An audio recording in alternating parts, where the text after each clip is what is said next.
preguntas, creo que o primeiro que teño que facer é o artigo, se non me equivoco, non? Vou empezar por aí e despois dirixirei unhas palabras tamén de agradecemento e de reflexión un día como a hoxe. Como xa se dixo, o artigo titúlase Desobediencia e di así: as mozas, dende ben pequenas, ensínasenos a obedecer. Sen dúbida, a disciplina é tamén parte da dinámica de calquera deporte en equipo, onde a armonía de forzas resulta fundamental. Porén, hai momentos onde a desobediencia é o mellor dos exercicios, como demostra a xogadora de baloncesto Diana Taurasi, que corre o risco de ser multada con máis de 500.000 euros se non acata o novo uniforme adoptado pola FIBA. Seguramente a Taurasi non lle dixeron cando asinou o contrato que o seu corpo, as curvas, as pernas, ia ser reclamo publicitario. Tampouco que todo o seu esforzo colosal na cancha e fora ia quedar resumido a iso. Se ben todas aprendemos dende pequenas que podemos ser mesmo xogadoras de baloncesto sempre cando sigamos mantendo o noso valor sexual estándar. Seguramente poñer a Beckham en calzóns ou a Cristiano Ronaldo atraería máis mulleres ao fútbol, pero dubidamos que tal medida fose nunca nin proposta nin aprobada polos propios afectados, porque eles están aí para xogar. Poñerse en calzóns por cartos fano nas horas libres. A perversión da vestimenta vai aínda máis lonxe. Se as xogadoras son un dos poucos exemplos para as poucas nenas e mozas valentes que fan do deporte a súa vida, dubido moito que converterse en obxecto sexual as vai a motivar. Iso é o que pasa cando as mulleres teñen que traballar en entornos, a maioría, onde os homes toman as decisións. E por iso a desobediencia de Taurasi é a única alternativa, unha liberación da que todas debemos tomar exemplo.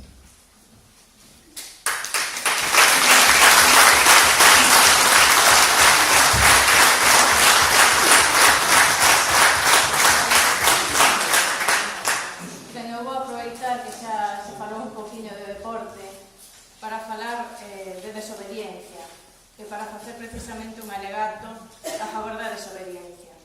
Igual que temos o exemplo de Taurasi, pois creo que hoxe é un día para celebrar as desobedientes.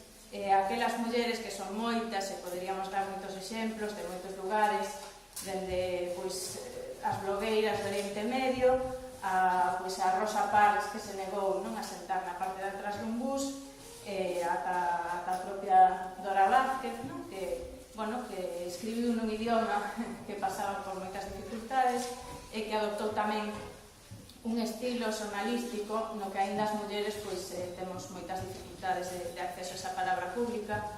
A desobedente por excelencia da nosa cultura, Rosalía de Castro, e todas as desobedientes que hoxe están na rúa manifestándose, participando en actos de distinta índole e que levan reclamando, sendo desobedientes, pois no noso caso de Galicia, dende a República, reclamando unha serie de dereitos, pasando polo negror da dictadura, chegando á transición, onde seguramente moitas recordaredes pois o traballo que levou conseguir moitos dereitos, o nivel de desobediencia que as mulleres tivemos que chegar para conseguir, por exemplo, que non se nos condenase por divorciarnos ou outra serie de dereitos.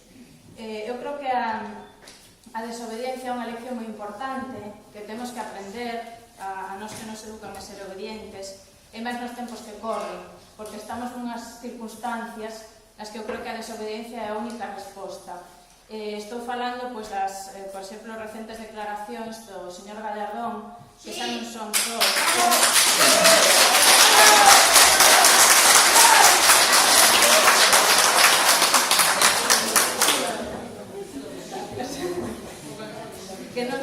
dicían insultos nos nosos dereitos, senón a nosa propia inteligencia, porque utilizar a linguaxe, por exemplo, de violencia estructural, que é algo que as feministas tardamos moito tempo en desenvolver, agora utilizase desa maneira. E tamén é hora de ser desobedientes ante feitos como a reducción do Estado, que se nos vende con ese lema dos recortes e da austeridade, pero que en realidad o que significa é deixar a intemperie as mulleres principalmente. O mesmo acontece coa reforma laboral. É importante recordar que o Estado está aí para garantir que todas as persoas que nacemos con condicións moi desiguais podamos ter igualdade nos dereitos e no acceso aos recursos. E ben, por último, vou falar dunha desobediencia que me trae de volta a este premio e polo cal creo que ten unha importancia fundamental. E é a desobediencia na voz e na palabra. Creo que tamén, pois, por desgracia, moi recentemente, porque parece que abriron a reixa, non? Están saindo agora todos os demos que estiveron encerrados durante algún tempo, pois sabemos que recentemente tamén a Real Academia Española pois empezou, os seus académicos, non? A lanzar certas diatribas sobre a linguaxe inclusiva e demais. Ben, desobediente é unha palabra que inclúe tanto homens como a mulleres, iso é maravilloso, pero creo que sobre todo na palabra e no discurso é onde temos que ser máis desobedientes, porque iso é o que substancia todo o demais. Certames como este ponen de manifesto que as mulleres necesitamos ter a palabra, e que realmente aí, como dicía, onde temos que ser máis desobedientes é falar dende nós mesmas, e sair, como estamos hoxe, pues, en todos os lugares do mundo, á rúa, e facelo todos os días con desobediencia. Iso é o que vos desexo, e moitas gracias por este